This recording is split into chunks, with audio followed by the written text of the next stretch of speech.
Assalomu alaykum hammaga. Bugun sizlar bilan 7A sinf o'quvchisi Amonqul va Kumushgulli. Bugun sizlar bilan tabiat muammolari haqida gaplashamiz. Ko'pchilik odamlar axlat tashlashga, musor tashlashga, plastik chiqindilar tashlashga odatlangan.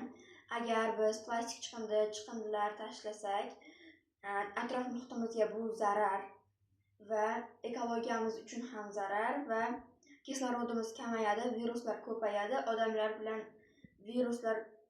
viruslarga ko'p chalinadi va kasalliklar ko'payadi.